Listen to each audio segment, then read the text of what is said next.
Have you ever felt overwhelmed by distractions, struggling to maintain focus on your goals and daily tasks? If so, you're not alone. In our fast paced world, staying focused can be a real challenge.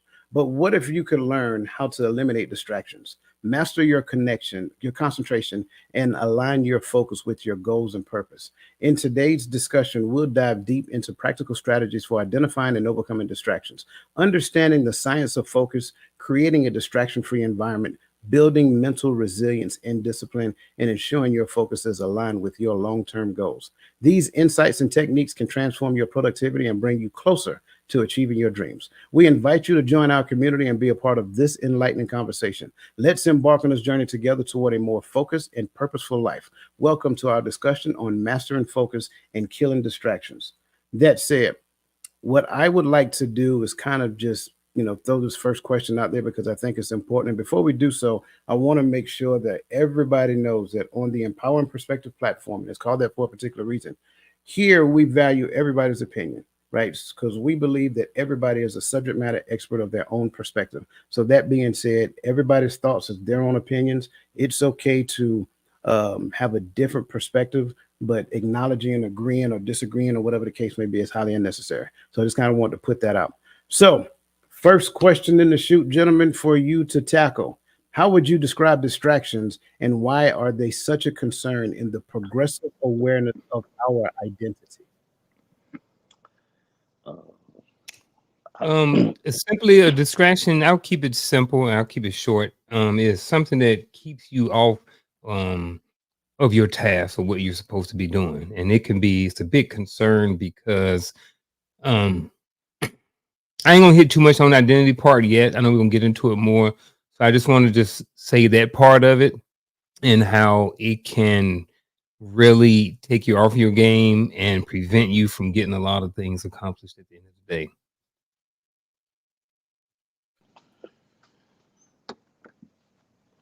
Um, I would describe a distraction as uh, anything that knocks you off the square. But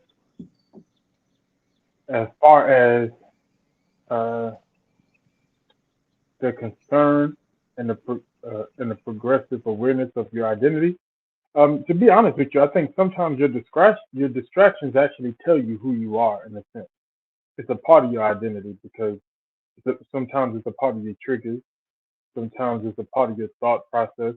Um, but I believe that your distractions are a part of you, but it is the part of you or the thing that knocks you off the square and gets you off focus of whatever the task or goal is.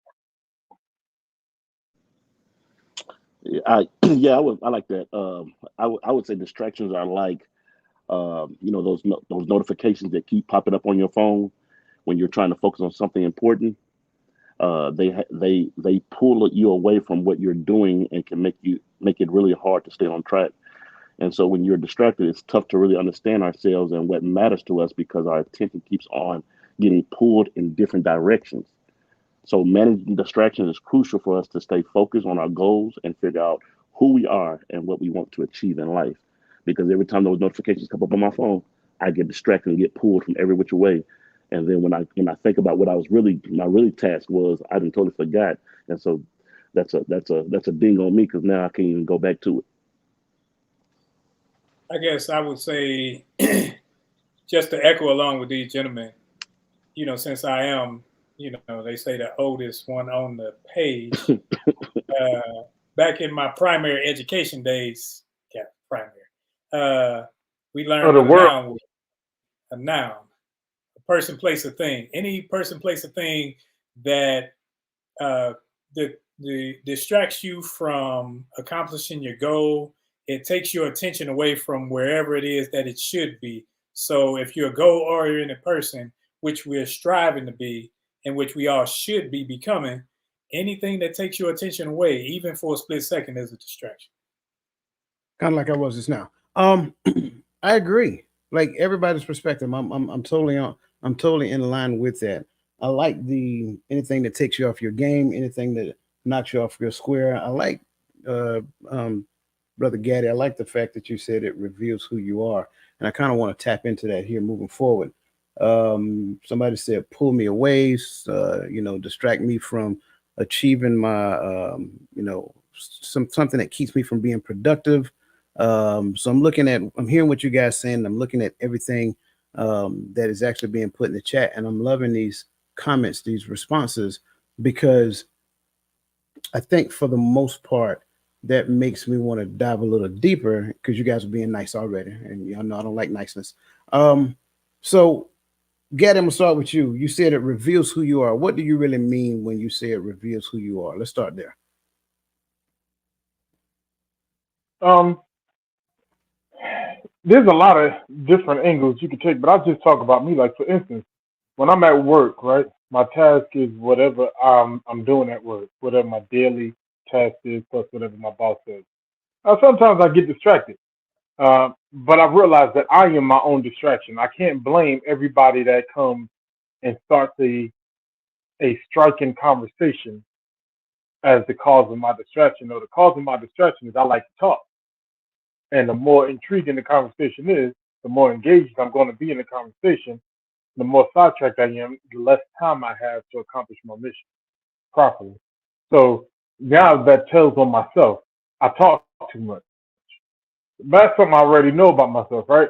So I have to learn how to be able to tell people, hey, uh, I can't talk right now, or answer the question and keep it moving, uh, or whatever is distracting me or going on. Because sometimes your distractions are just indicators of the things that tick you, of the things that attract you, of the things that grab your attention. So that speaks volume of who you are. If it distracts you, it's because you care about it in some degree. And so that's what I mean. I like that. Gentlemen, your thoughts on what Brother Gaddy is saying? Yeah, I get that, and even to the end of the question, the part about the identity piece, it also can help. It can it can slow your progression or your development.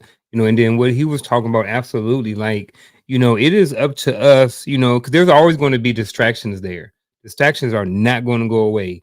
It says a lot about you.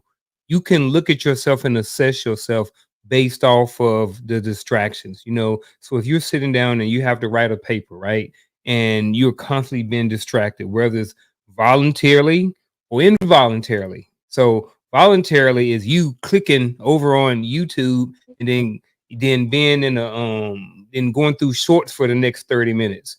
Involuntary might be, a siren might come down the street and it may divert your attention. That's a distraction, but like, kind of like what he was saying, like I get everything you're saying because it really can help you kind of determine who you are as a person, at least give you an indication of how you are as a person when it comes to distractions. Okay. You said you ain't want to be nice, so I want to get down to I think, and I could say I've grown. So this is overall has been what a distraction, especially for men, because we're visual creatures. And BBD used to say it's driving me out of my mind. That girl hard to find. So when they talk about that big button and smile, that used to be a distraction. It was, whether you see it on. That's why they put it on TV. That's why they put it in the movies. That's why, like, if you go to a normal beach, everybody don't sit up there and look like them people on TV. On TV, they got like, oh, I can't wait to get to the beach. But you get to the beach, you got a bunch of dad bods and stuff. You got a bunch of, other. But that physical nature of the opposite sex can be a distraction, whether it be the soft voice, whether it be the physicalness of her. That can be definitely a distraction, whether it's on TV or whatever. That's why they place it on. When you swiping, scrolling, somebody gonna be bending over shaking. So you got to learn to keep scrolling. Back to Son of Timothy's point, is it's a realization of who you are as a person. You're only distracted by certain things. Everybody ain't looking at them big butts and stuff like that. You know what I mean? If that is what catches your attention and distracts you, that's you. I'm waiting to hear what Brick's got to say because he popped up I'm He done nervous. popped up out the earth and cut his Well, camera back on. hey, well, I'm just trying to figure out what Son of Timothy said when he said distractions are who you become, and then Roman comes with the big butts. I'm trying to figure. So, do if butts distract me, what do I become? A butt? I'm so confused No, right now. no. I don't know what's going on. So Let's, I the am butt. too. I'm. I mean, I'm confused too. What I'm saying is the butt distracted you because your focus is there. You know, so if I'm at work and I see big booty and it distracts me from doing my report, then maybe I care too much about what's going past Big versus, booty. you know, what exactly. I'm more focused on that than I am on doing my job. So maybe I need to work on myself and not be so focused on the lady. And you get what I'm saying? Like that's what I'm saying. I'm not saying you become a butt. I'm just saying it reveals to you that that thing means so much to you that it pulls you from your from what you're doing. okay, new rule. Nobody else is allowed to say but. Doggone it. Y'all just say it's almost like y'all saying it intentionally just to say it. Um, so okay, let's continue down that path minus the but. Um, if so going by what Gaddy is saying, and I'm flowing with him, if something of that magnitude, regardless of whatever it is, if it has the audacity to, if it has the capability to distract me, then what is it saying about me? Is that what you're saying, Gaddy? Okay, that you agree with that on Roland? I got you agreeing. Bricks, Yeah. what are your thoughts on that? Well, that's what I was saying. I was wondering if that's my focus, if that's my attention, then is that where I am in life? To I the would point where say I let that distract me, and then guess what? It could be something very important. But I wouldn't say it like that. I think that because James says that, but every man is tempted when he is drawn away of his own lust. So when some of us may right, think we're strong in a certain area when we're not. So those little things gonna distract us to try to draw us away from our focus. And if we aren't strong enough to leave those things alone, then we'll find ourselves being within that, how Gaddy was talking about. But I think that it exposes the weaknesses in our flesh that we have, and saying we can't depend on that on solely. Okay, so if I can kind of change the trajectory of that, is it an indicator of what I really and truly do believe? Is that what we're saying? Can I Believe? swap? Yeah. Can I swap what you're saying out with that right there? Can I swap it out and say that if that's what distracts you, then that is evidence of what you're like, which that's evidence of kind of like where you are in your belief system. What I did you? don't. I wouldn't say where you at in your belief system. I would say it's where your struggle is, right? And sometimes it can. So yeah, to be honest, I would say it can say that, but it can also say because if I'm distracted by the ladies, right? We're not gonna say the B word. Thank you. If I'm distracted by the ladies, that don't mean that I don't believe in the scriptures. It just means I need to work on my struggle with the ladies. I might be more like Solomon in the scripture than anybody else, because I'm more concerned about the women. But that's just something I have to work on. So but I think it can definitely be an indicator of your belief system. Yeah. And I think it I think it comes down to what we look at and what we consider a distraction too. It's different if I am noticing someone walking past me versus me staring. If I'm over there staring and I'm distracted and I run into a pole, you know what I mean? That's a little bit different than noticing something and getting back on track and keeping it moving.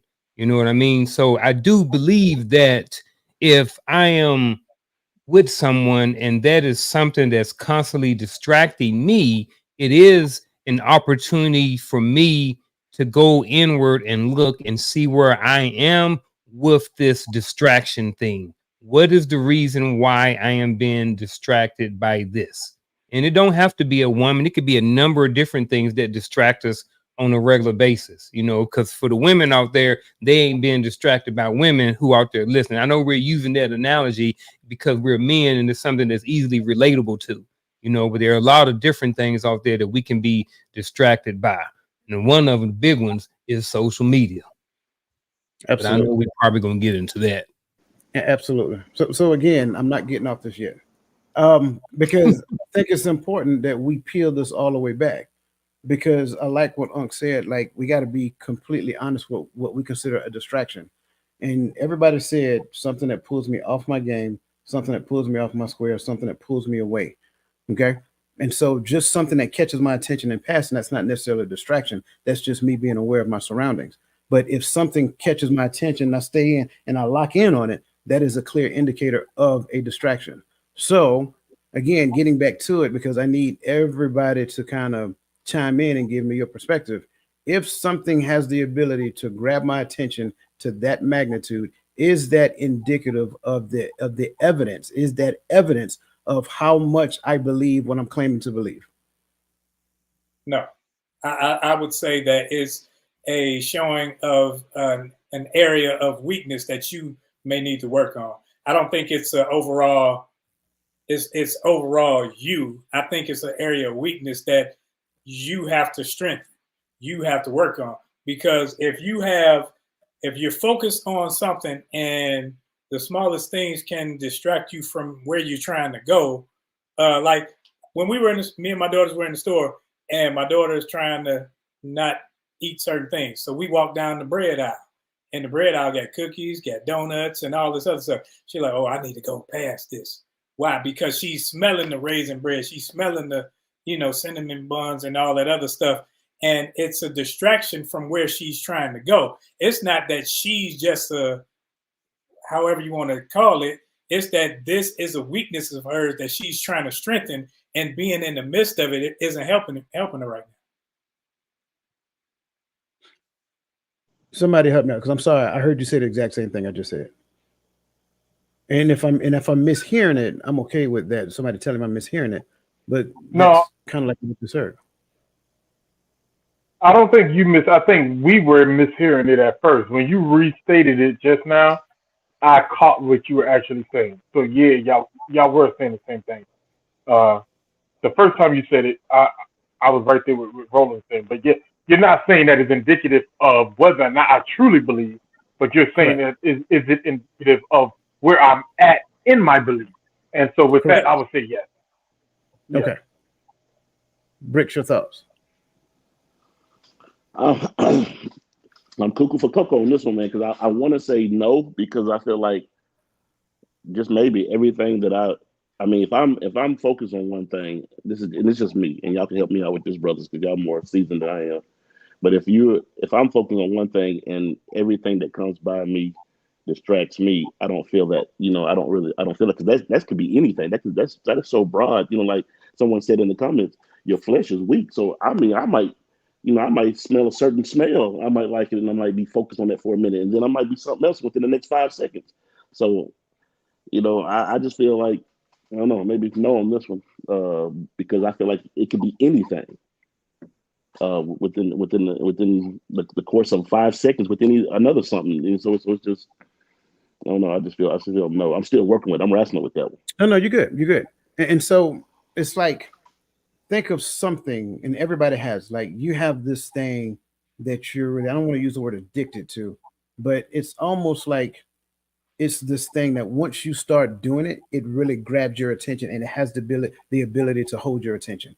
And it can hold your attention for hours at a time. Something you're working on that's in the direction of your purpose or whatever that looks like. Very little things can distract you from that. And I'm just using this as an example. And you guys tell me if I'm wrong. Very few things can distract you from that. Now, am I saying that you're not going to take a break? Sure, you'll take a break, because obviously that's what people need to do. Get up, walk around, whatever. And then you may use that time to probably check social media, whatever that looks like. But then once that break is over, you're right back at that thing, because you're laser focused on that thing. Now change the scenario, right? And then I'm gonna use a very simple example to go with this. change the scenario, it's like I'm really not invested in this thing. I'm just here. You know what I'm saying? So I might be here, but then I might be doing this at the same time. You hear me talking? Yeah, I got you. I got you. You know what I'm saying? And I remember when I was younger, I couldn't stand going to church, to be honest with you. Young boy, but football, when the football game was on, I was locked in. So I'm in church, no joke. And I'm literally looking at the watch and I'm listening. And it's like, it's a certain point in time. If you ever been to a Presbyterian church, they're very rudimentary, right? It's a certain point in time that I know I'm getting ready to go. So when I hear him say, the doors of the church are open, I'm like, yes, because I know I got about 15, 20 minutes at best before we out. I'm not focused on anything he is saying because I'm thinking about getting home to watch this football game. Now, once I get home to watch this football game, I'm locked in. People can walk right back past me and I'm not even paying them any attention because I'm laser focused. And that's kind of like what we're getting at when it comes down to this. Like Gaddy said, it's not that I don't believe at all. It just helps me. It becomes the evidence. Like when you go and start, research the scriptures, it becomes the evidence that I observe, right? You go back and look at faith. Now faith is the substance of things hoped for, the evidence of things not seen. So there has to be some evidence that I can see based upon my behavior that helps me to understand how far along the line of this thing that I'm claiming I believe. Therefore, that gives me an indicator of what I need to work on, like they were saying earlier.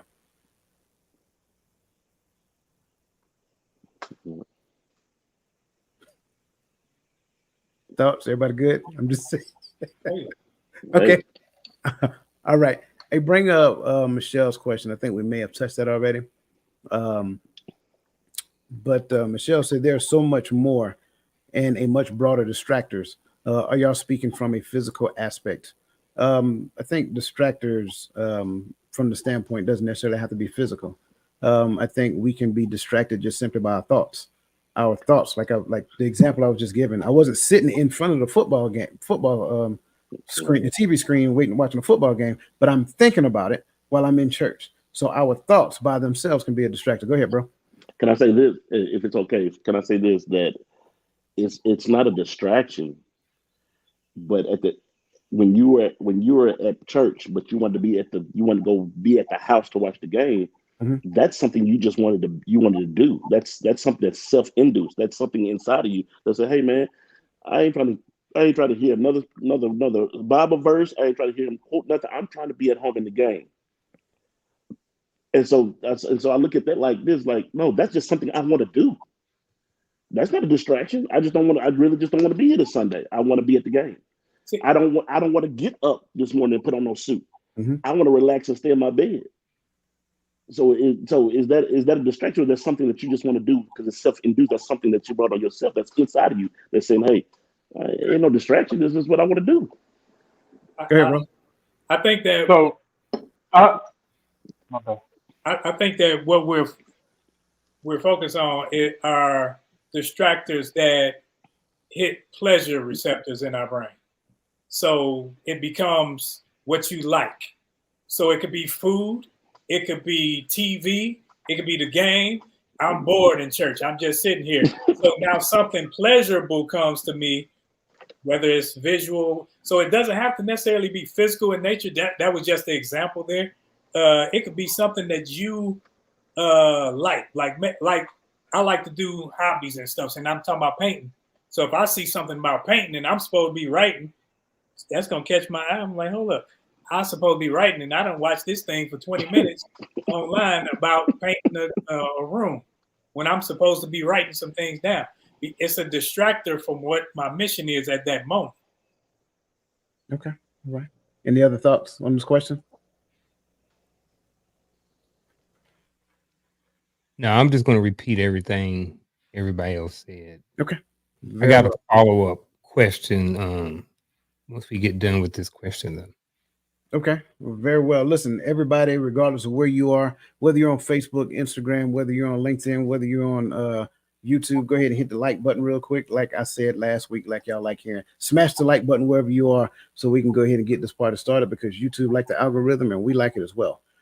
So that being said, that takes us to our first area of concern, which is identifying your distractions, right? And so, under that particular topic, the first question that we actually have is, what are the most common distractions you encounter in your daily life, and how did they impact your ability to focus on important tasks? Look, I'll speak first on this one. And for me, one of my biggest distractions is not being organized. And I know that we look at this and that and turning our head and social media, all the other things. When I'm not organized, I will come here to computer and I got 15 things that I know I need to do in my head, but I don't necessarily see them.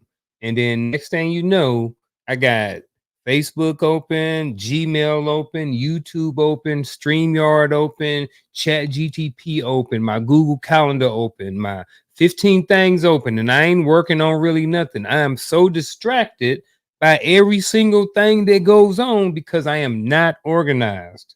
So for me, the answer to this first question is not being organized. And how does it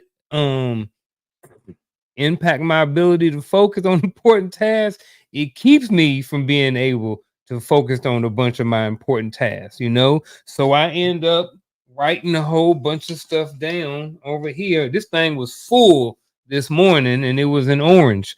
So I end up being able to clearing a lot of things off and going back doing it. But just for me, I think sometimes a big distraction for myself and probably a lot of people is not having organization. If I can swing at it, I think for me, man, it's social media, and I like the one that I like the most now is TikTok. I know for a fact TikTok is a very big distraction for me, because I can be doing something, and that, like I was saying earlier in our introduction, that notification comes buzzing on there. Man, I'm telling you, I forget about everything I'm supposed to do, and I get right back into to try to see the latest memes or the latest post or who liked my post or this and that third. And so I think for being, I know for me, it is social media, but it's the main one now for me is TikTok. Facebook doesn't do it for me no more. Instagram is okay, but I know right now TikTok is the hottest thing for me. It's just like I want it. I got to get on it. I need to get on it. I need to jump on it, see every 5 minutes, every 5 seconds. And so, but I think what I have discovered now, it seems like it's becoming a part of me. And so now I'm trying to figure out how do I, like what you said, how do you get to the point where you're getting organized? And guess what? You say, okay, instead of being on there for 4 to 5 hours, let's break it down to maybe an hour a day or 2 hours a day. And I haven't got there yet. I'm stuck. Make it a reward system. Yep. When you do X, Y, and Z, then you get to watch. You get to get on TikTok. Get it Bro, rolling. I'm just saying, I when like we that. adults, sometimes we need to treat ourselves and put Yeah. ourselves on punishment and put Hold on. boundaries in ourselves. But I'll Hey, let don't them get worry. back to the No, question. don't worry. We coming back around. Yeah. I figured we will. Something he said earlier, I remember now. Roland Gatto, what y'all got? Um, for me, to be honest with you, I would say it's me. It's my mind. Kind of like what you were saying earlier, Coach. The internal part, uh, and I think that there's also spiritual distractors. But for me, it's the mental because I really am struggling, and I wouldn't call it a struggle. I'm just unsure right now where my focus should be outside of work, right? Uh, Trying to prioritize what I should be doing, so my mind goes in 100 different places at the same time. Lately, I've been, I don't know, I can't pull myself to social media like that, so that's not really a problem for me. But it really is my mind. So sometimes, kind of like, I'm not gonna say it ain't, because sometimes I find myself going to the reels to get my quick endorphin fixing because I can't prioritize in my mind what is my main focus. So it's everywhere. So that's my major distraction. I would say for me, it's like naughty by nature, OPP. It's other people's problems. I mean, because I have a thing where I could be focused on one thing, but the kids say something, they need something, the wife says something, the house needs something. I'm focused on one thing, and something happens, like, okay, now I got to focus on this and try to control it, try to make sure it's right, try to make sure this person has what they need. When instead of letting them walk through this thing, figure it out some, and then come back to it after I've already done what I'm supposed to do. So when it comes to family and relationships, sometimes I can let that be a distraction. Hmm. I would say for me, it's kind of sounds similar to what Adrian said. For me, it's not anything phone. It's when the phone rings. So when the phone rings, it could be an appointment, or somebody wanting to schedule an appointment. It could be somebody who has a concern. Somebody needs to talk about something. So for me, I forget a lot of times, and you guys will see it sometimes when we're on TikTok on Sunday mornings. I'll forget to put my phone on Do Not Disturb, or I forget to turn the ringer off. And if I'm, let's just say, if I'm on TikTok, the phone will ring. It's like, oh my goodness, I got a phone call. Or I can be in the other room and the phone will ring, and I come right here and see who it is or whatever. Like, if I don't answer the phone, can I not call him back? You know what I'm saying? So I'll stop doing what I'm doing to go get the phone, as though it's a priority and I'm at work and something of that nature. So I say for me, the phone can be a distraction. Um, and I'm loving what everybody else is saying as well, because Crystal said her grandkids and social media. Michelle says she is constantly being exposed to massive amounts of data and code. While this allows me to learn and grow, it is also overwhelming. Adrian says anything on the phone, from grocery pickup apps, food tracking apps, YouTube, just plain talking on the phone. Um, Let me see. James said words with friends. I'm sorry, words with friends and spades. They are my biggest distraction. James, I wonder if you could play spades, bro. I'm willing to take you up on that offer. Let me see. Miss Verline says a distraction can break your whole day. I agree. Just having a thought to add coming to my to-do list from Adrian. And then over on Instagram, Katana says not having a list is a distraction, not having a set schedule. So all of those things can be a distraction. I'm liking this and I'm appreciating the fact that you guys shared your distractions. Now let's go back to what we just got finished talking about based upon your distraction. Does that reveal who I am? Because I heard organized, I heard social media, I heard my mind, and I heard other people's problems. Does that reveal who I am, or does that reveal where I am within the space of what I believe? Yeah, the Yep. latter.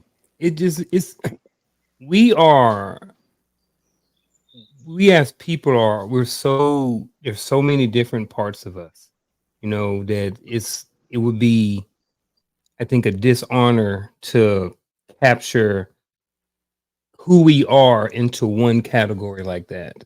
So for me, it's a very important piece, because distractions, I think I wrote down, like, with the distraction, I think that if it's not something that you're important or that you have to do, then is it really a distraction anyway? It kind of went back to your thing about the church. It's like, if I don't really want to be in church anyway, am I really being distracted because I want to watch the game? Yeah. If it's something I need to do, if I'm supposed to be listening to this service and I'm thinking about the game, then that is a distraction. So yeah. So great point. And, Peace. and keep in mind that we're leading up to the basis of this conversation, which is focus. Mm-hmm. A piece. Gotcha. I think it's just a piece of who we are. Of course. Yeah. I think it's okay. Go ahead. My bad. Um, I think it's still yes, right? Because everything that Unc just said is absolutely true, right? But it says something about you, right? All right. It's let's say there's 30 different facets of Tawami, right? I just use my first name. 30 different aspects of who I am, and this one thing is my distractor. Well, then that don't mean that it's telling me that I'm weak in everything because this one thing is my distractor. It's telling me that I'm stronger in these other areas. So I need to focus on getting stronger in this one area. So it still speaks to who I am. It just doesn't necessarily mean that it's a negative uh, uh, piece.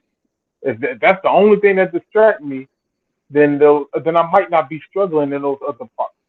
So it still means that those part of me are true, but that also means that those things don't bother me no more, or I'm strong enough in those areas that I can focus there. The other piece is, and I love because I was thinking about this last time when I think it was Britt who said something earlier, but when we talk about the maybe I just don't want to go to church on Sunday. I want to watch the game or whatever.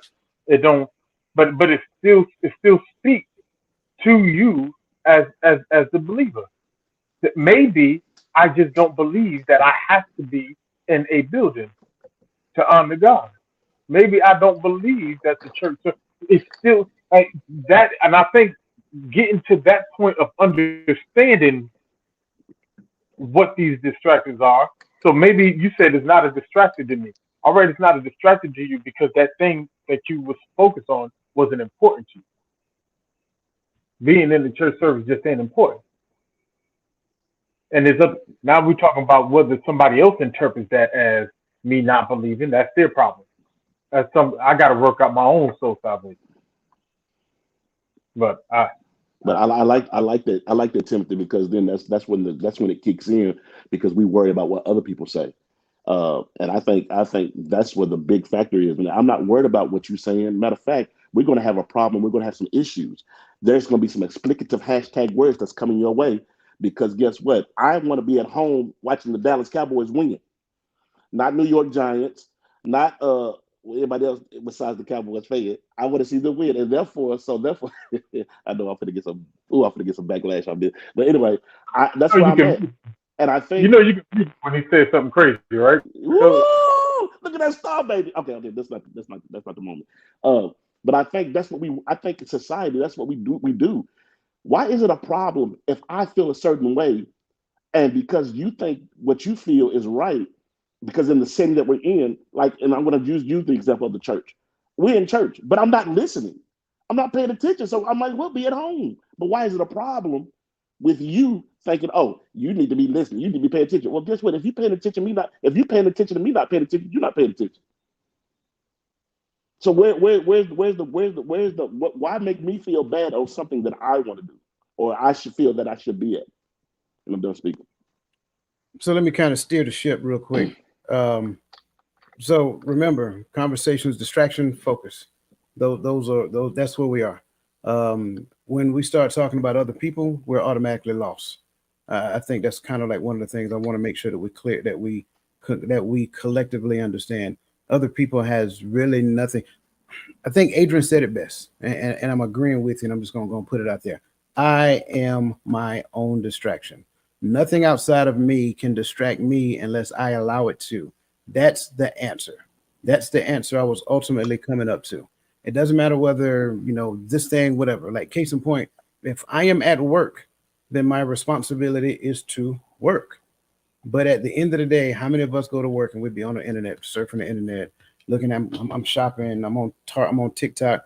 I'm throwing my sister out there. I'm on the Target app because she said that's her distraction, right? So I'm on the Target app. I'm shopping, like doing all the stuff. Sure, these are things that I want to do, but it's distracting me away from what I'm supposed to be doing. And I think when we go back and look at these distractions, we look at Unc saying about him being not being organized. Bricks talked about loving social media. Gaddy talking about his mind. Roland saying other people's problem. Like, those are distractions from what we're currently doing. And me mentioning my phone, those are distractions from what we're currently doing. And if we're not careful, we get pulled away from those things constantly over and over and over again. And then you're going to end up being like me. I was shopping for about 3 days straight the other day because every time I started putting stuff in my cart, I got pulled away from it. And I had to laugh at myself along with some other people, because at the end of the day, that's what distractions will do. It will prolong the completion of a thing that you're working on. So, when it comes down to this particular conversation as it pertains to maximizing concentration, what we have to realize, like, I don't care what it is, who it is, whatever that looks like. Can I focus long enough on the thing that I'm looking at? Can I channel my energy into the thing for an extended period of time to complete the task within a certain amount of time, or whatever that looks like? And I think that's where we have to be at in relation to this particular conversation. Any thoughts, comments or whatever based upon what I just said? Nope. All hearts and minds clear. Oh, man, I get it. I get it. And again, it's not me saying that you guys are wrong. Like, Yeah. y'all know that's how I am. As I believe, let it be unto you. But at the end of the day, what I want people to understand is that there are some people who are struggling, honestly, struggling with focus.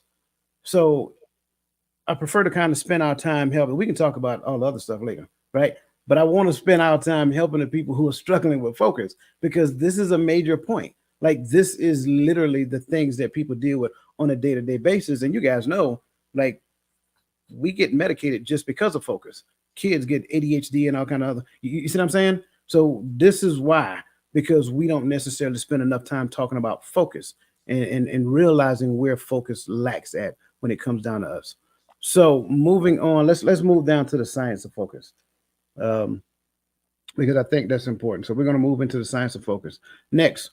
What are some of the most effective techniques what are some of the most effective techniques that you've implemented to maintain high levels of concentration? Because we've all identified where we're distracted at. So how are you mitigating it, and what are some of the techniques that you use to do so?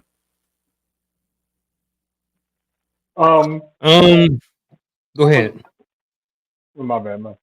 Uh, but for me, it's simple. At least when I'm dealing with stuff at home, right? I get distracted easily by kids, TV. Um, I put on something in the background and then I'd be totally focused off. But I have to learn whatever I'm doing. If I can do it somewhere where there's solitude and where I can block stuff out, I do. That's so for me. My first major thing would be my location. Can I can I write this paper in the next room? Can I take this laptop into the garage so I'm not distracted? Um, no pun intended. But that's just kind of like, can I get somewhere where I can isolate? So for me, it's location.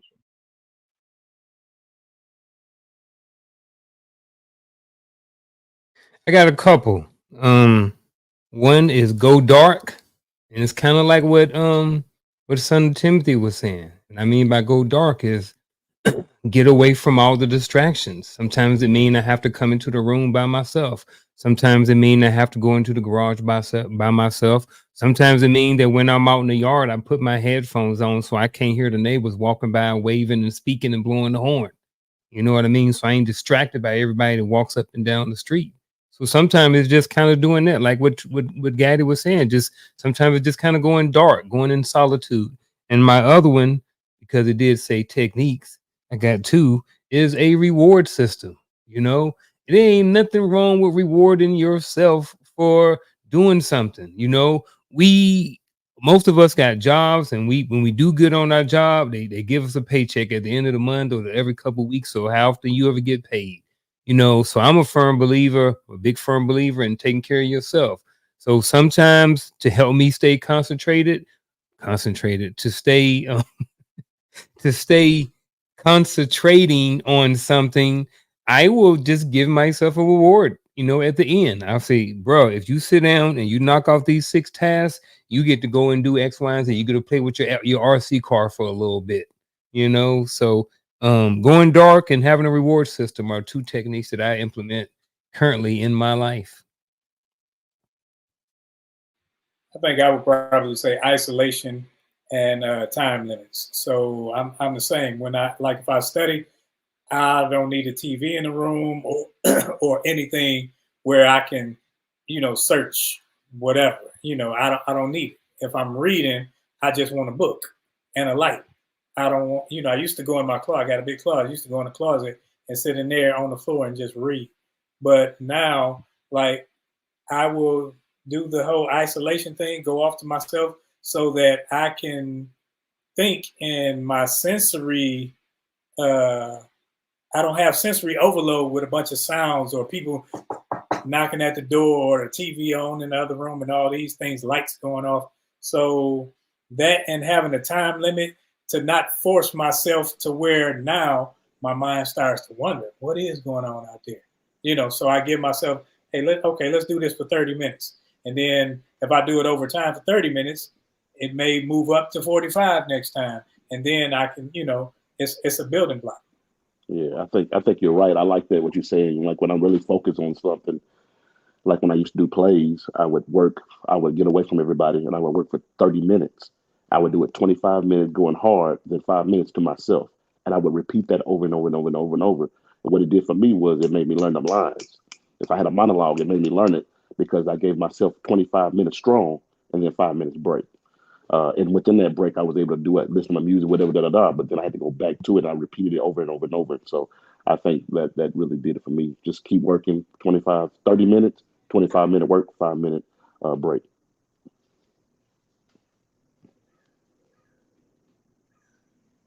Muted. My bad. I'm noticing some consistency here, right? Because for me, Hey, you're gonna hear pretty much the same thing. Like every now and then, I got to do a cell phone purge. I'm gonna be honest with you. I haven't done it in a while, but what I do is I take my phone and put it on Do Not Disturb and put it in another room in a drawer, so I don't see it, I don't touch it, I don't think about it. Now that's very difficult to do because in today's society, cell phones is a huge part of our life. But every now and then, I think that's what we need to do. Get away from the cell phone, go dark. Whatever that looks like, so that you cannot, so that thing you're not like chained to it. That thing has become kind of like a chain, a ball and chain that's attached to us. It's so bad that you will grab your cell phone before you grab your keys. So for me, that's one of the biggest things I do. Secondly, when it comes down to like, you know, all of the things, because Uncle Junior, I have that as well. All of the things that I have to accomplish in a day, because I can literally say, "Oh, I got this to do. I got this to do. I got this to do. I got this to do." And I think we talked about it before. For me, I have to prioritize what is important. Like I will only prioritize three things out of the 10 or 15 things that I got to do. So the other, 12 or so, they can wait. But if I put my focus in these three things and then identify which of the three is the most important, and that's the one I'm gonna focus on first. If I do that, then what that does, it seems like it takes a lot off my plate because I totally forget, like intentionally, not really forget, but just kind of like put off in my mind. I'm not going to do them today. I may not even do them tomorrow, but I have to finish these three things within this time frame that I've given myself. So between those two things, like purging myself from cell phone, which you know is comparable to do not disturb or putting your phone on silence, whatever method that you use, I think it's important to do that. But I also think that we need to look at priorities and then focus on the priorities that you've established for yourself, because 9 times out of 10, those priorities should be in the direction of the goal that you have established. If you can do that, then you should get to the point to where you're accomplishing your goal at a much faster rate. So thoughts and concerns about any of those things? yep, I got one. I noticed that I think everybody, if I'm correct, mentioned something about solitude, going dark, introversion of some sort. It's five of us up here, and we're batting 1,000 in that area. And even some people in the comments were talking about mindfulness and different things like that. So, is it coach or whoever? Um, is that a common denominator? Like, is that something that kind of has to happen in order to be, in order to have focus? That you have to eliminate other things. Can I re-ask that? Because you're exactly where I want it to be right now. So can Okay. I re-ask that? Yeah. What is it about isolating yourself from everything else that makes you focus on what it is that you have to do? Mm. I think that isolating yourself puts you in a position to where it's just you and your thoughts, and now you take the thoughts that are most important to you. It's like when Christ went up on the mountaintop by himself Mm. to pray. He had to be alone so it could be himself and him talking to the Most High to say, "Hey, I have a mission and this is between me and you, and I need to be straight on this thing. So, and I paraphrase that, but you get the point. But I think when you get by yourself and it's just you and your thoughts, you can filter out the BS from the actual desires that you want to convey in your life. And can we be honest? Can we say this too as well? I like that. That sometimes it might just, you get away from everything and your brain can rest. When you're around everybody, your mind is going cuckoo for cocoa. But when you get by yourself and isolate by yourself, and you get in that dark space, that dark room, you can really just, you can say, and you can hear your brain is literally is breathing, inhaling, exhaling. It's like, okay, I ain't got to worry about that. Okay, well, I'm just gonna relax for a minute. And so, I like it. I love that because you say we batting 1,000 out of 5, but if we add I got to be who I am sometimes. But we add our Hamashiach in this. Christ says before he goes through the whole verse 9, our Father which art in heaven thing, not thing, but before he gets there, he says, but when you pray, go into a secret closet, and then when you close the door, then pray. So our location or our environment that we set for ourselves play a major role in how we are able to carry out a thing. I think sometimes we discredit that piece right there, but it's important that everyone has a place where they can shut things out. Some people need white noise in the background in order to concentrate. Some people need to hear certain things. Some people need it to be pitch black. Some people, whatever it is, somebody else put up there when they walk, they cut everything. Some people need to be walking. That's their environment, So it's not just the room, but it's the environment you set for yourself. It is what helps you, and I think we all got to be able to seek that out for ourselves to see what is the environment that we focus, invest, and create that space for yourself. I like it. So, I like it. Go ahead. so you pretty much ask, why does or how does isolation help us focus? Mhm. I went on a rabbit hole in my brain a little bit, right? And I started, and then because what made me think about it was the comment, that I wrote in there about Shell. So, we both got degrees and stuff, but I remember when she was going through school, we had two totally different types of retaining information and studying. She could sit there and be listening to music, and I can't do it. You know what I mean? Only music I can listen to is something that don't have any words in it, and I don't know the lyrics, but she can be there listening and knowing the words and be sitting there and reading the book. And then I remember when we were in the military, I've isolated a lot of times mentally, even though physically I wasn't able to isolate and to focus.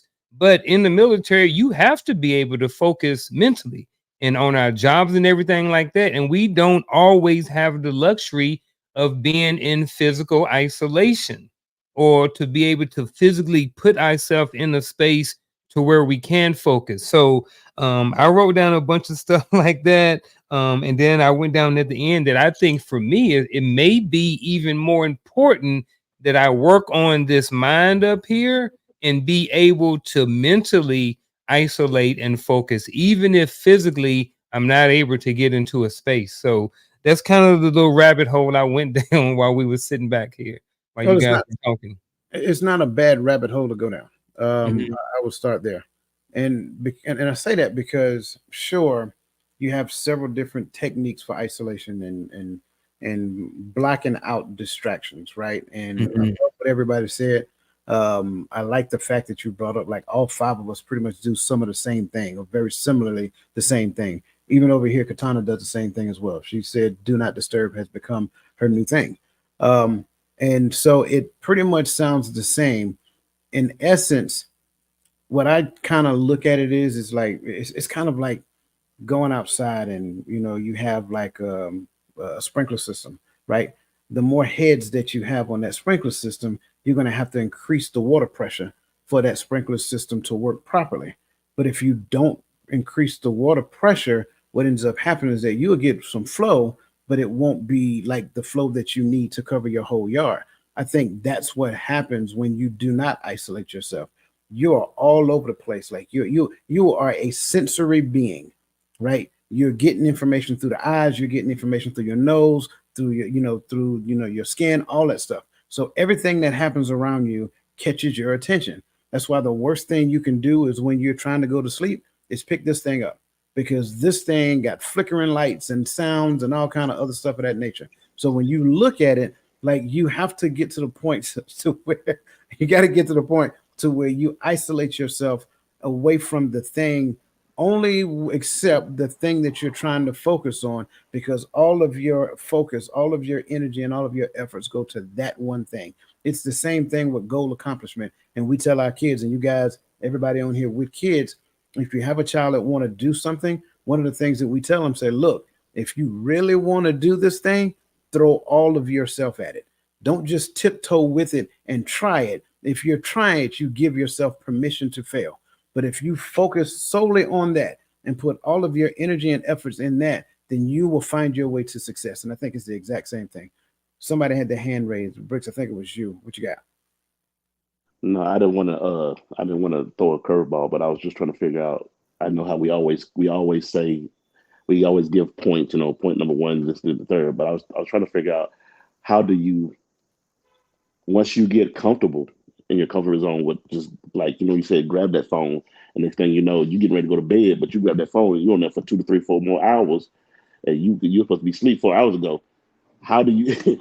It's almost like it's like it's in, what I'm saying. It's in you, it's yearning for you. Like, hey man, I'm gonna get off. I'm gonna get off. No, you don't. And next thing you know, you on there by 4 o'clock in the morning.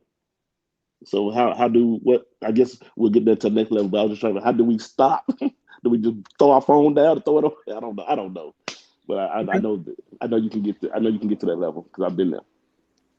Well, for me, I don't even, like, I don't have a TV in my room, because the purpose of my bedroom is for me to go to sleep. So, and what I used to have to do, I started out, because I was like, I had a remote. I'll see that little red dot on the TV. I would turn it on. And then my therapist said, hey, take the TV out the room.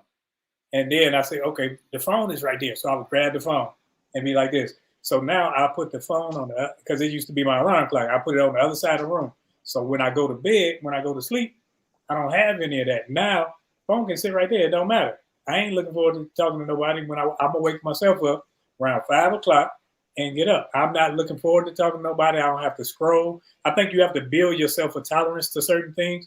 And when you take all of those, that's sensory. When your sight and hearing and all that, that's sensory. So when you take that equation out of the those out of the equation, then you learn to work with self. So now when I go to bed, I can think good thoughts, and I'm just going to sleep. I ain't even thinking. My mind's not wandering.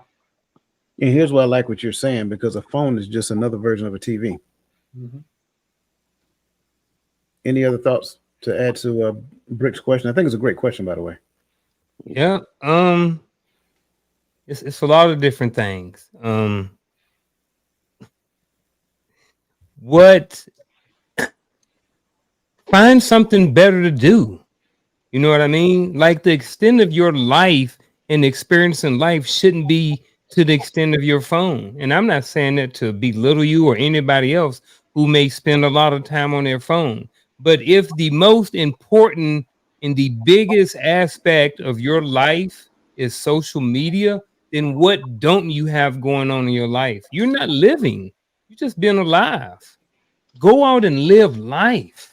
You know what I mean? That's one thing that I think people need to do, is go outside, spend time doing something else, figure out something else to do besides being on the phone. You know what I mean? We all over here, over 40, did none of us grow up with no phone. We always had something to do. When I was in my 20s and 30s, early 30s, I ain't had no phone. We was out hanging out. We was out doing stuff. Go do something. Go figure out something to do. And I ain't, I don't know. It's just, I'm cutting you off. I do stuff. Hey, my I don't phone be mean it right. like Hey, that. I know, I don't but I mean it feel like good. I that. feel And good. But it's watch not a hit at you either. I know it's not a hit at me, but watch this. I feel good because my phone be right there when I'm doing everything, and I travel the world, baby. Woo! Yeah. Terrible. Yeah. Hey, so everybody on most everybody on this platform is over 40. Some of us are over 50. Oh, that's right. He ain't.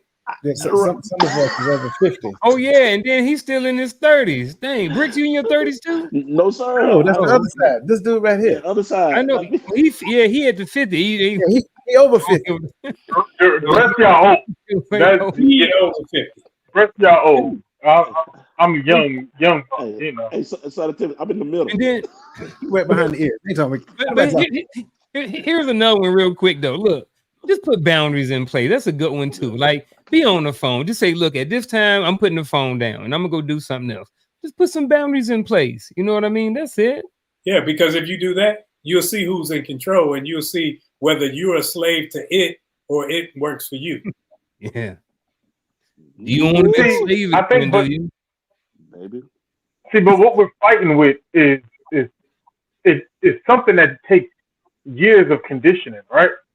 Because I know people my age and y'all age who are addicted to the social media or to the reels and stuff like that, and so I can't always say, I was born in the 80s and in the 90s, so I'm the last generation that played outside. I'm the last generation that had to come in with the street lights, But though that may be true, but the problem the problem is not that. The problem is some of us don't realize that indulging our flesh is a problem.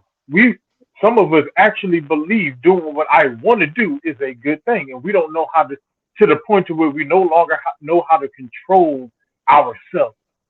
So chasing that endorphin got me continue to slide into the next video. Chasing, like I'm just saying, but a lot of us get caught. We say these things and it's true. We do need to cut these things out. That's 100% true. But some people just don't know that they're the problem. They think doing it their way is supposed to work. Let me tell you this, and I know social media is at an all-time high. That's why we keep on talking on social media. But I know when I was introduced to TikTok, man, I used to see people sleeping all night. I mean, they went down at 9 and they got back up. It was about 8. They were still on there. I'm trying to figure out. I said, "Whoa, is this what it is?" But then guess what? As I didn't fall asleep, but I started feeling. Well, hold on, I did fall asleep. Why you think I lean back in the corner? I know. Sitting here looking at you. I'm like, really, bro? Well, hey, I was tired. I knew I I'm was going finna to tell her you put it out there, so now you got to get the business. Hey, Look, man, I know me. I wake wake up 4:30 every morning, right? And so I'm getting up, about to hit my routine, and I pick my phone up, and something said, "Go to TikTok." I go to TikTok. Brick is in the middle of TikTok, head down. No, I was praying. Yes, you were. Yes, you were. Yeah, yes, you were. You were praying, all right. Oh, Jesus. But I think this is important. So here's why I love your question, because going back to what Son of Timothy said, sometimes we spend so much time with this thing, we become addicted to it. When we get addicted to a thing, we have to have it. And it doesn't matter what you're doing, it's almost as though like you're still thinking about that thing. You can be at work and it's like, oh, I just spent too much time off my phone. Let me see what's going on. You know what I'm saying? And so going back to Uncle Junior's point, because that's the point I was going to make. You got to establish boundaries. If you do not have boundaries for yourself, then what will end up happening is that this thing will keep encroaching on who you are, and who you're trying to be will struggle trying to come out, because this thing here, and I'm only using this as an example. Trust me, there are several others out there besides it. But this thing here will start encroaching on your desire to be the person that you really want to be.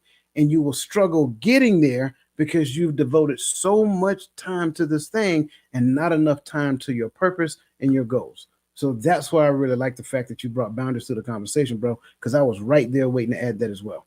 And for anybody who's listening, again, it doesn't mean you're a bad person. I think that's important to understand.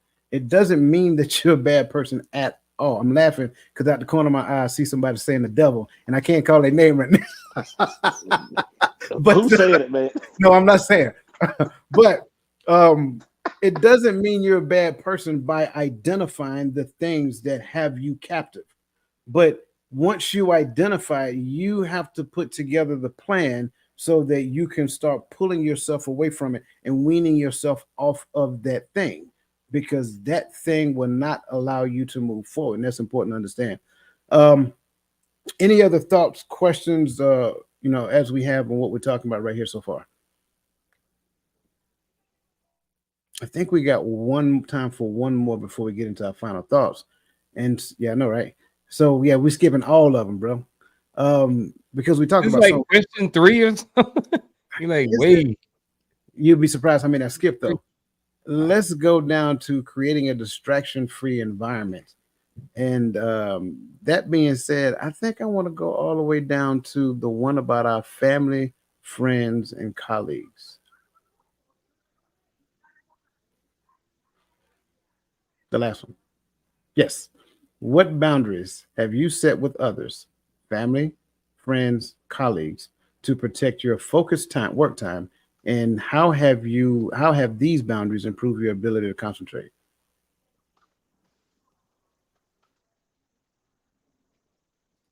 Oh man. So I think for me, one of the boundaries that I kind of set was, in a sense, kind of growing up and just being a lot more direct and not sugarcoating things, right? So when I have conversation with people, I'm pretty direct, and I don't have time for a lot of coddling. Like everybody in my family's, all of my cousins, so we're all in our 40s and 50s and stuff. So at this point, if I give you a simple no and you're offended by it, like I can't deal with it. I ain't got time for that. You know what I mean? I got to focus on what I got doing and what I got going forward. I put boundaries in on my phone. Do not disturb from 10 o'clock to 5 a.m. It helps me focus on what I got to go and help me focus on my sleep.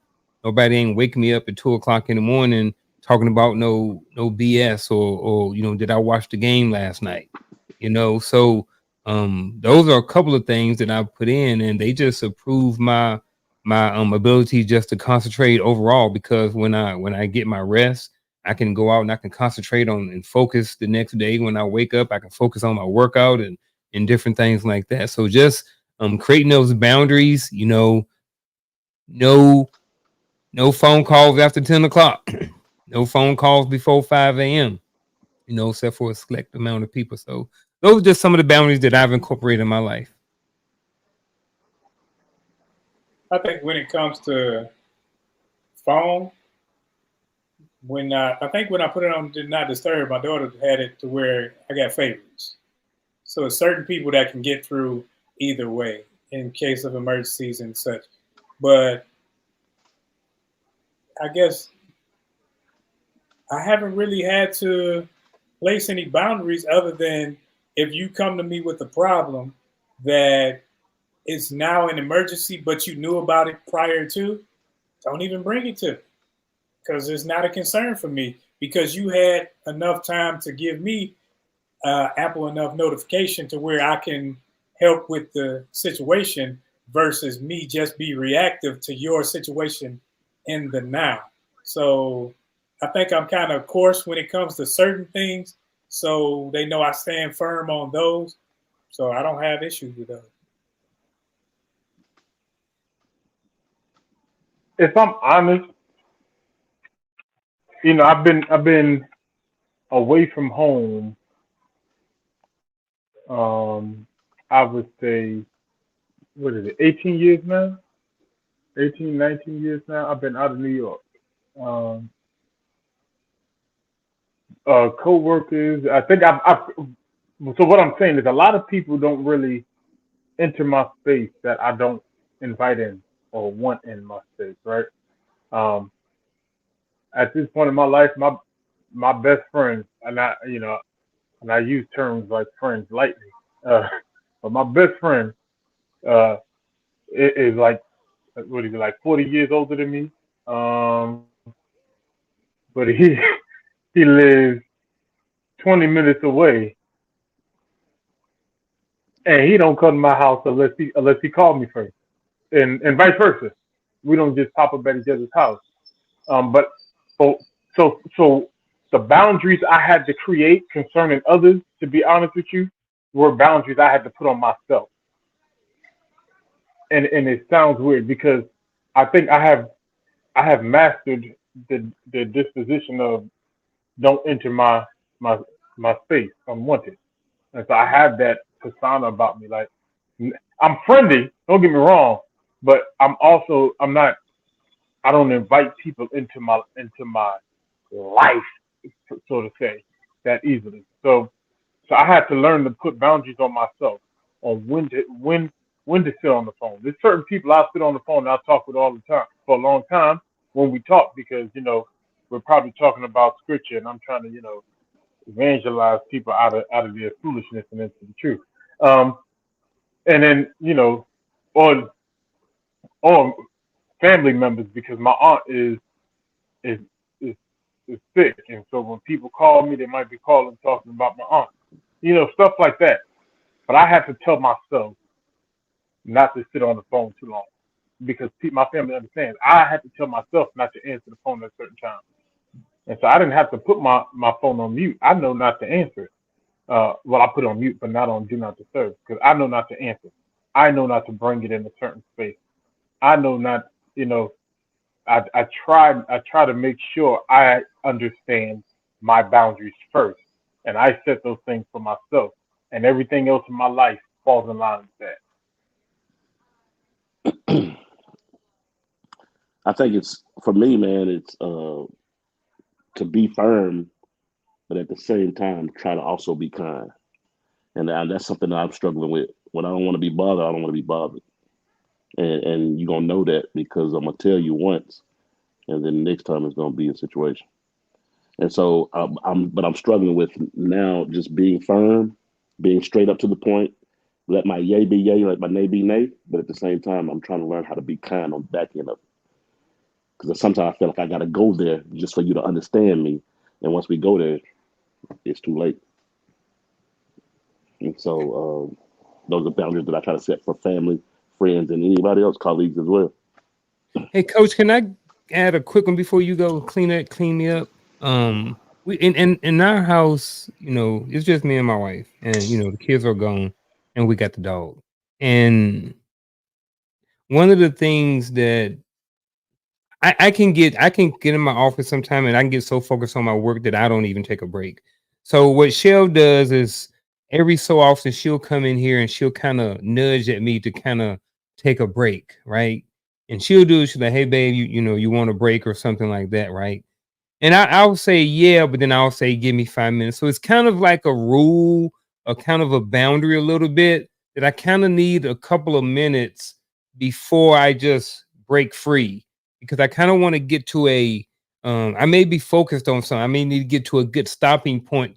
So before I finish up what while I'm working on something. So that's kind of a boundary, something that we, kind of a rule, not a rule, but just kind of something that how we kind of operate around here, at least for me. Now, when I get her, I don't have she usually pretty she really don't, not that she don't have things going on, but she doesn't necessarily need that couple of minutes all the time to really she can break free, whereas me sometimes what I'm doing, I got that mental lock in and it may take me a few minutes because I want to get to a good spot because I know I got to come back to it once my break is over. So I don't want to be in mid thought about something. So that's one good thing right there. That's a good boundary right there. Just sometimes leaving a couple of minutes to kind of focus on something before you to get to a good starting point before you lose focus. I think that's what I was Absolutely. I love that. I won't say I'm shocked because as I'm listening, um, I want to say that what I'm about to say kind of incorporates what you guys are saying because I don't think I've really heard anybody say that they had to really put out any hardcore boundary stop signs or anything of that nature. Because I don't, for the most part, I don't really have to establish boundaries with family, friends, and colleagues. I have a thing to where I say either we are related or we're relatives. If we're related, we don't really talk that much. That's fine. Even the people that got the same, blood running through their veins, we don't really talk that much. Now, the ones that are relatives, not only do I talk to them more, but we're actually working in the same direction and we believe the same thing. Therefore, we communicate a little more. But even with them, they know not to call me after a certain time of night. They know not to call me before a certain time of morning. Like if you call me before 7 o'clock, I'm looking at the phone sideways. I may answer. I may give you the benefit of the doubt once, but bricks, because you say you're working on being kind. I say all the time, I'm kind. I'm not nice.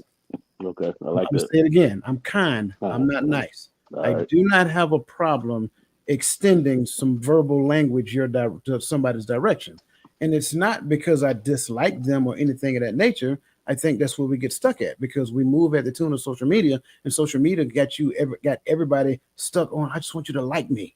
Forget that. I actually love you. That's why I need to correct you. That's the difference. So that's kind of like what I want to say there. I don't want to get too long winded because Adrian asked an awesome question that I want you guys to kind of tap into real quick.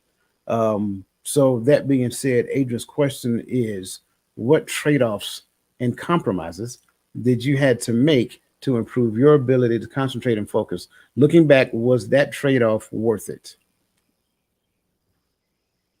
I think my trade off was more or less focused on me. And the trade off was being honest with myself, who I truly am, how others see me, taking that into consideration, and listening to the feedback that I got. Because I could think I'm a cat's meow when it comes to everything. And then I hear something back like, hey, dad, hey, this. And it comes back that I need work. And when I looked in the mirror, I got to say, yeah, I do need some work. I'm a little short tempered. I'm like this and I'm like that. So those are things that I found myself working on so that I would be a better person. Yeah, I would say to back that up, what you said, I would say for myself personally, I'm still working on that, Adrian. Hmm. That's great. That's a great question, but I'm still working on that. You know, uh, when people ask me like, how do I describe myself now versus back in the day, I tell them I'm still I'm a guy from New York, but I'm not that inward from the Bronx no more. You know what I mean? Um, the essence of who I am, the character of who I am, the way my mama molded me, the way my daddy shaped me, you know, I'm that core person. But there's a lot of things that I took with me from the hood into the military that I had to shed off. So I had to do an overhaul change of myself. And then my focus changed because my priority changed. When my priority changed, I tell people I don't have a heart. I might lose focus on this specific task right here. That's because someone might bring up a conversation, and Roland knows this, and Coach knows this. That's very important to the thing that my major focus is on. You get what I'm saying? And so my conversation might might might distract me from doing a report at work or something like that. But that's cool. Um, I tell people, but it is always worth it because my focus is now on the Most High. My focus is on the Father. So I would trade myself and my flesh for the Father's will any day. And I'm still growing because there's still some stuff I'm trying to knock off. So I'm gonna speak on the focus part, not necessarily the concentration, but what trade-offs and compromises did I have to make to improve my ability to concentrate and focus? I had to do what Coach said. I had to do a purge. I had to get rid of people, and I had to relocate. Um, I I did 20 years. I was E1, E2, E3, E4, and E5 twice. I made E5 twice. I got in a lot of trouble. And yes, at the end of the day, it was me. I made all of those decisions. You know what I mean? To do all of those things to get myself in trouble. However, I also knew that I had a problem with wanting to fit in and wanted to have certain people as friends, so I hung around certain people. Again, everything was all on me. So once the trade off, once I got rid of those people out of my life, relocated to a certain duty station, and decided that these were not going to be the type of people that I was going to associate anymore, I was able to concentrate and focus more on my career. Once I moved and I PCS from Arizona to Fort Hood, I didn't get in any more trouble, you know. So for me, that compromise and trade-off was well worth it.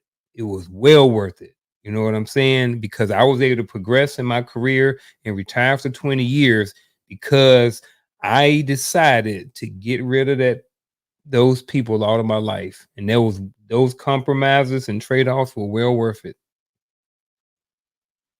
Yeah, I'm loving everybody's point of view. And Bricks, I really do love your transparency there. Um, I would say, because Roland, I don't do compromise. Um, I would say what I needed to do is I needed to sacrifice my ego and who I thought I was, so that I can actually adopt what the scripture said that I can actually be. Once I did that, then I realized that the limitations that I placed on myself back then never existed. And then that kind of gave me the liberty to kind of expand and do the things that I really dreamed about doing. And so for me, was the trade-off worth it? Absolutely. I just wish I did it sooner. But I do not like reject, or I'm not disappointed at the lessons that I learned all the way up to that point, because I realized that those lessons were vital, and those lessons actually went into creating me to be who I am. So I'm loving everybody's perspective, and I think and everybody's pretty much saying the same thing, but we're just saying it in a different way. Once I laid down that ego thing that fought for this flesh, once I laid that down, then I realized that, you know what, that never was who I really was in the beginning. That's just who somebody taught me I was. That was my big epiphany for me. So great question, bro. I hope we answered your question. I know you said there was, no wrong answers, but we want to make sure that the question it received its just cause, and I think it was a great question. Listen, as you guys know, man, we coming up on that time, and that kind of takes us to our bittersweet moment.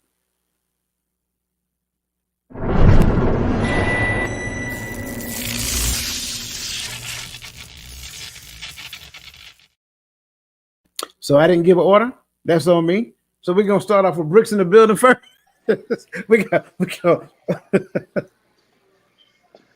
So my last closing remarks, man, is this, man. I think we have to get to the point in life where we have to let our brain relax, man. We have so much stuff that's going on around us that's mind boggling our minds. We have to take a rest. We have to get some sleep at night. We have to eat right. We have to eat healthy. We have to get back into just focusing on what we want to do and what's in very important. So I think, hey, again, we just need to just focus on just resting and let things be what it's going to be. But I think that's the main thing for me is I got out of this tonight was rest, relax, and then move forward. Um, it's crazy to me when I start thinking about things that distract me or that I'm not focused on, because it's always the things that I really don't want to do in the first place that I tend to struggle with keeping my focus on, right? Um, but we have to. So I always try to learn how to prioritize where I'm at, because not everything that I have to do is things that I want to do. But some things that you have to do, you have to learn how to set set self boundaries first, and then push forward. But everything should be in line, and I'm trying at this point in my life to put everything in the perspective of what my major purpose is, or what uh, my major core belief is, and hopefully everything can align there. This way, I can say like Paul says, that this one thing that I do, therefore putting those things behind me instead and before me, uh, the uh, the mark or the prize of the high call. So if you could put that main thing, that most important thing, in the forefront of your mind, I believe you'll walk uh, with more focus and more purpose in what you're doing. I think we got to realize that the flesh is weak, but we don't depend on the flesh. We depend on the spirit. So either you can be a slave to it or it can be a slave to you. You have to put it under subjection. So you or we have to continue to work on ourselves to build ourselves up to who he says we can be, not who we think we are, because we can have a minimalistic view of ourselves and we can keep ourselves boxed in, whereas he's allowed us to have free reign and flourish. We just have to discipline ourselves to the point to where we can acknowledge that we're weak in some areas that we need to work on, and other areas that we're strong on, just keep strengthening those. Distractions are never going to go away. That's what we've been sitting here talking about. That distractions are also directly tied to our growth. And if the amount of time or what we do with those distractions that come into our life is directly tied to the destination that we're heading down. So if every time you're a distraction, you're just prolonging your growth, you're just hindering yourself from getting to your goal or getting to that point. You're just hindering yourself from getting there at a faster rate. Not all distractions are bad. Not all distractions are good. At the end of the day, we have to be accountable for how we choose to handle the distractions that come up in our life, because they are directly tied to our growth as an individual and as a person. Greatly appreciate everybody's wise words. Again, I hope this conversation helped. I think for the most part, we got to be intentional about our energy. Be intentional about where we focus our energy at. Like, it's too easy for you to be pulled left and right and so forth and so on. We got to look at the word distraction, right? And I'm saying it that way intentionally. Distraction. Because whatever pulls me away from whatever it is I'm working on, I lose traction with whatever it is I'm working on. Whatever pulls you away from your purpose, you lose traction in your purpose. Whatever pulls you away from your relationship, you use traction in your relationship. So what we have to do is become more intentional about where our energy is going, so that we can actually maintain traction and continue to press forward and keep marching on. And those are my final thoughts. Listen, greatly appreciate you guys. I know we went a few minutes over tonight, but I greatly appreciate all the wise words from every person on this panel. I love everybody's comments in the chat. As always, you guys are value added. And again, we greatly appreciate you being a part of the show. Listen, do not forget to like this show. Do not forget to share it to somebody who is trying to increase their focus, right? To kind of make sure that they have more concentration to accomplish whatever it is they want to accomplish. That being said, you guys have an amazing rest of your evening and an awesome weekend. And we will see you guys Tuesday at 7 p.m. on Coach's Corner. You don't put that start out. That's what I'm talking about, baby. We'll see you guys Tuesday at 7 p.m. on Coach's Corner. And again, next Friday right here at 8 p.m. on the Hearts for Men podcast. Enjoy the rest of your evening and let the best version of yourself be a blessing to somebody else.